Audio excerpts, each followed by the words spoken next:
Hey folks, this is Matt once again, and today I'm bringing you a film review of Link. For thousands of years, man has enslaved the ape. Now the tables are about to turn. An experiment in terror, which I think another film, Monty Shines, had that experiment in terror sort of thing, but I guess that was used a lot. And if you want, you can check out the trailer that I'll put down below. It's funny watching that trailer, which again will be posted in the info box down below. I always remember watching the trailer to this when we had a VHS copy of Back to School with Rodney Dangerfield, and I was always remembering this trailer for this film on that VHS. It's like one of those trailers I remember. Now, Linked is a film. If you're wondering why I have the VHS, because there is a DVD, but it's pretty expensive. Last I looked, it was like $45 brand new or $35 used, and that was on Amazon.com. And I'm not paying that much money for it. It wasn't on Go Hastings either. One copy and it was out of stock, so. But this is a film I enjoy. It's directed by Richard Franklin, who I reviewed a film he did called Road Games with Stacy Keach and Jamie Lee Curtis, which was sort of Rear Window on Wheels.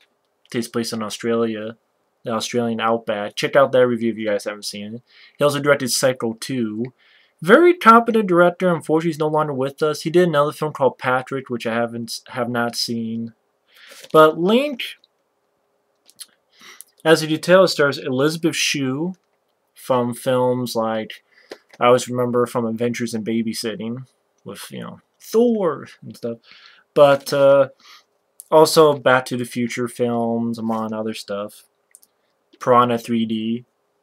And she stars as a student and under a doctor played by, well, more like a teacher, I would say.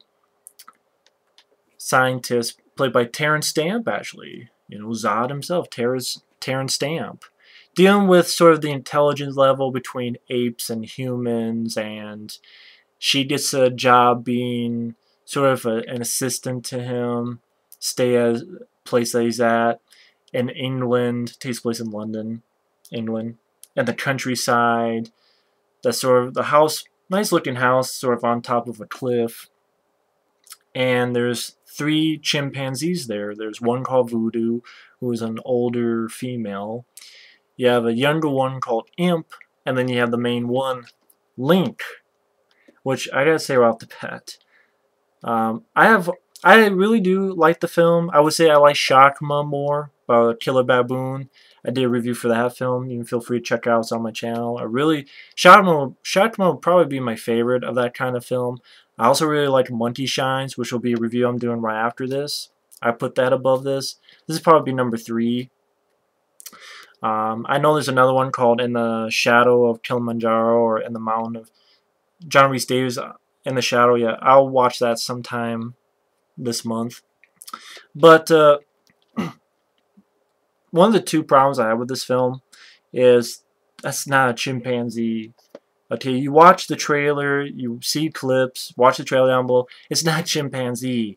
You wonder why I know that? Because I've seen Every Which Way But Loose, and Any Which Way You Can. Right turn, Clyde.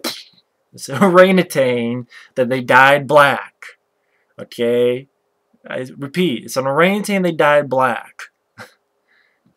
It's not chimpanzee, and they keep saying it's a chimpanzee. I'm like, I'm a redneck, and I know it's not a chimpanzee. So that was like, really? But I'm like, okay, it's not, but okay. And mainly it's about her being there with like Link is very smart. You find out that Link used to be part of a circus. So Lord of Fire, like, can smoke a cigar. I mean, who doesn't like an ape that smokes cigars? I mean, come on. And it actually acts like a butler and like an assistant to Terence Stamp, who again is trying to teach these apes to be smarter, to learn. And in fact, there's a scene where he does a test with the younger one, Imp, and Elisabeth Shue to test their IQ.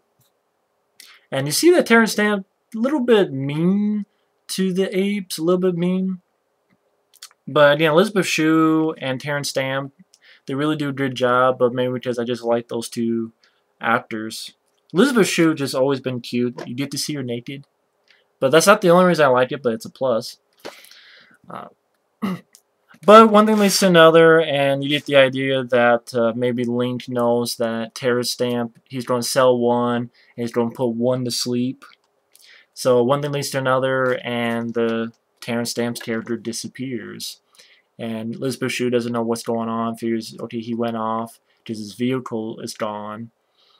And he slowly builds up to where Link is not the nice,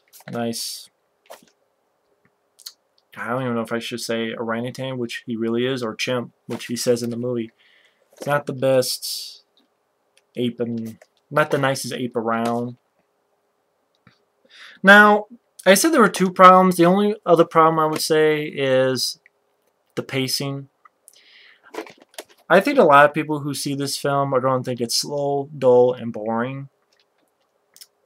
Which, I can't really blame them for thinking that. But I still enjoy this film. I'll get to why. But I do think that's the problem with this film, is that it's trying to be a methodical pace, methodical build. I just, like you say, like an Alfred Hitchcock film, like Richard Franklin does. But I think this film needed a little bit more working on the pacing, because there is a sort of a kind of getting restless. Okay, let's move a little bit faster. So again, I think a lot of people see this and go, Matt, what are you talking about? It's boring. But what I enjoyed about the film is, one, Jerry Goldsmith does the score. I like the score overall. It's a good score. The opening, where it's kind of like a circus type, which I guess made sense because Link played with fire, hence the cover, and he used to be in the circus. But to open the film with that kind of score, it sounded like something. Dun, dun, dun, dun, dun, dun, dun. Kind of sound like something you would hear, like, I don't know, Honey, I Shrunk the Kids, or some kind of a family film. Not like a horror thriller. But the very serious moments, which I think the music is in the trailer as well. But I still like that score by itself, but I don't know if like the beginning opening credits that fits the film. But the score, when it's very serious, I thought worked very well, including this memorable scene that's in the trailer. But I always remember this where, you know, I'll get to that scene. But another reason why I enjoy this film is I thought Richard Franklin did a good job directing wise, like how he filmed shots, like camera angles, like very high camera angles, showing inside the house. Or he kind of does I was going to say Brian De Palma, but Hitchcock did it, I'm sure. But you see this in Brian De Palma films as well, where like there's a chase scene, and Elisabeth Shue and her boyfriend are going from one room and goes to the other. But it does that thing where like the camera's up here, and it goes over, and you see like the wall, and it goes over from one room to the other, but the camera's up high. I'm not sure if I'm conveying that so you guys understand. Or like, there's a scene where she listens to a tape recorder, and she figures two and two together. I like the way they did. It's like a flashback. I like the way they did, where you have Elisabeth Shue's face, and the camera just goes a little bit here, and then you see like sort of a ghostly effect, where it sort of plays back what, you know, she hears the tape recorder playing Terence Stamp's voice, and then it flashes back, but it's still in the same scene where over here, like it moves. Say I'm Elisabeth Shue, and it moves here, and then you see like over here, like, I keep saying like a lot. The moment where she heard that and sort of dawns on her that she'd been made a fool, so to speak, on that level. And it's touches like that, or when she shoots a shotgun. I like the camera angle movement where it focuses inside the door, like through the gunshot hole. I like that. Or there's a chase scene where she follows her all the way up the stairs in one camera movement, and that's what I really like. I like the direction, and the director, even if you think the premise is silly or not, he took it in a not a deadly serious way because there's still little bits of humor, but he wasn't slacking. He wasn't just doing it for a paycheck. Like, you could tell the director was doing the best that he could, and I appreciate that. I like the POV shots. For instance, I always get to that scene that I really remember that's in the trailer, but she's being chased by Link. I like the point of view shots. You see one in the beginning as well, where it's not only the point of view of Link, but it sort of does something with the shutter camera. So it's not slow motion, but it's not slow motion, it's not normal, it's kind of somewhere in between. And like she's trying to get Imp, the younger chimp, to open up the door. It's like, Imp, open the door now! And she barely gets in. And I thought, okay, the director built suspense there in a solid way. You have interesting scenes like whoever trained the apes did a wonderful job, especially I'm just going to say orangutan, even though it's supposed to be a chimp. Link. I forget the real name of what the orangutan was, but I'll just call it Link. How they trained Link? Very well. You know, like when it gets ready for business, sort of does this thing, takes his coat off. Just the things it does, Link does, I think really well trained. I mean, you have the sequence where he keeps pushing the van, and she's like, "Stop now!" Has to get out of the van before it gets pushed over the cliff.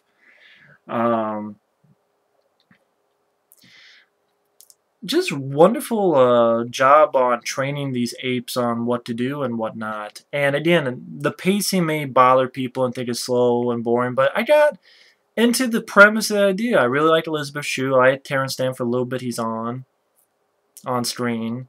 You do find out what happened to Terence Stamp's character. How do I put it? Also, the third act, as she's trying to survive and escape, her boyfriend and two of his friends go up there to see what's going on, and most of them get taken out. You know, someone said in the user comments on IMDb that this film's gory. I don't know what movie they saw. This film's not gory at all. It's not bloody at all. Like, at all. Like, you barely see any blood at all.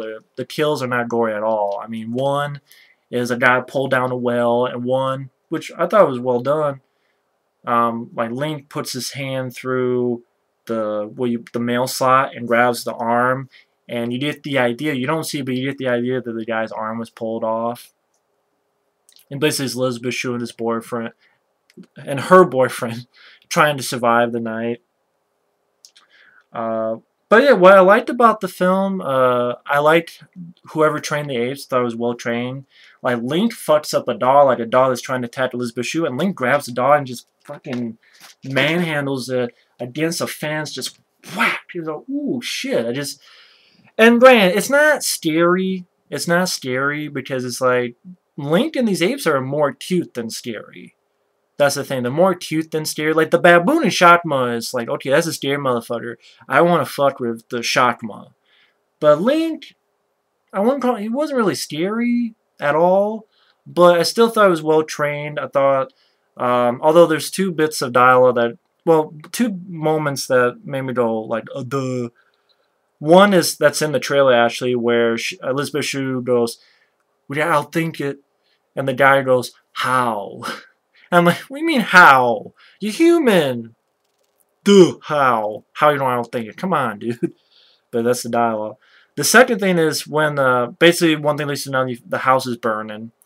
And Link, he's supposed to be super intelligent, but the fire is over here, but right behind the door is open. The front door is open. He could just walk out. But he goes up the stairs and then gets on top. And I understand people will say, well, it's because he's Lord of Fire. I mean, that's like the circus. So I guess he got on that mind track, like, oh, I'm Lord of Fire, you know. So that's why, but I thought, wow, Link, that was a dumb moment for you. But, so I guess that's the explanation. But overall, other than the pacing issues, Jerry Goldsmith's score is nice. Elisabeth Shue, Terence Stamp. Weird moments like Link checking out Elisabeth Shue and as she's naked, getting ready to take a shower, and Link is sort of like looking her up or down, like all of us would, like any male would. And hey, Elisabeth Shue naked, I'm fine with. But I thought it was competently directed and acted, and it was an interesting idea. Very nice job.